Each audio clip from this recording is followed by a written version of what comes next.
ഇന്ന് മഷൂറയും ഉമ്മയും അനുജത്തിയും കൂടി എൻ്റെ വീട്ടിലോട്ട് വന്ന് കുഞ്ഞു വിശേഷമാണ് കേട്ടോ ഞാൻ എൻ്റെ കൂട്ടുകാരോട് പറയുന്നത്. അങ്ങനെ റംദാൻ മാസമാണ്. എല്ലാ വീടുകളിലും വ്രതശക്തിയോടുകൂടി നോമ്പ് എടുത്തിരിക്കുന്ന കാലമാണ്. അങ്ങനെ ഉമ്മയും അതുപോലെ മഷൂറയും ഒക്കെ നോമ്പ് തുറന്നതിന് ശേഷമാണ് എൻ്റെ വീട്ടിലോട്ട് വന്നിരിക്കുന്നത്. നേരത്തെ അവർ വിളിക്കാൻ തുടങ്ങി, പക്ഷെ തിരക്ക് മൂലം എനിക്ക് ഫോൺ അറ്റൻഡ് ചെയ്യാനും സാധിച്ചില്ല. പിന്നെ ഞാൻ അവരോട് പറഞ്ഞു നോമ്പ് തുറന്നതിന് ശേഷം വന്നാൽ മതി. കാരണം എന്താ, പകലന്തിയോളം ജലപാനമില്ലാതെ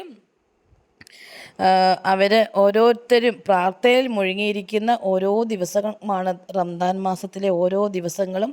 അപ്പം അതിനുശേഷം നോമ്പൊക്കെ തുറന്നതിന് ശേഷം ഭക്ഷണമൊക്കെ കഴിച്ച് ക്ഷീണം അകറ്റിയതിന് ശേഷം വന്നാൽ മതി എന്ന് ഞാൻ പറഞ്ഞത് കൊണ്ടാണ് അവർ രാത്രിയാകുമ്പോൾ വന്നത്. അങ്ങനെ ഇന്ന് അവരുണ്ടാക്കിയ പലഹാരത്തിൻ്റെ കുറച്ച് ഭാഗങ്ങളൊക്കെ എനിക്കും ഗിരീഷേട്ടനും കൂടി കൊണ്ടുതന്നു. ഞങ്ങൾക്കും കൂടി അവരുടെ സന്തോഷത്തിൻ്റെ ഒരു ഭാഗം തരാൻ വേണ്ടിയാണ് അവർ ഞങ്ങളെ വിളിച്ചുകൊണ്ടിരുന്നത്. ഞങ്ങൾക്ക് വളരെയധികം സന്തോഷം തോന്നി. മഷൂറ, ഉമ്മ, ഉപ്പ, കുടുംബാംഗങ്ങളെല്ലാവരോടും വളരെയധികം സന്തോഷം. ഇതൊക്കെ തന്നെയാണ് ഞങ്ങളുടെ ജീവിതത്തിലെ ഓരോരോ കൊച്ചു കൊച്ചു സന്തോഷങ്ങൾ.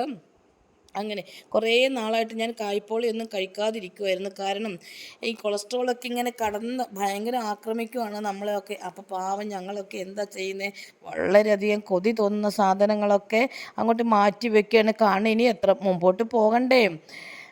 അങ്ങനെ വിചാരിച്ചിട്ട് ഈ കൊളസ്ട്രോളൊക്കെ ഏത് കാലത്തും വരാം. എനിക്കൊക്കെ വളരെ കാലങ്ങൾക്ക് മുമ്പേ ആക്രമണം തുടങ്ങിയിരുന്നു.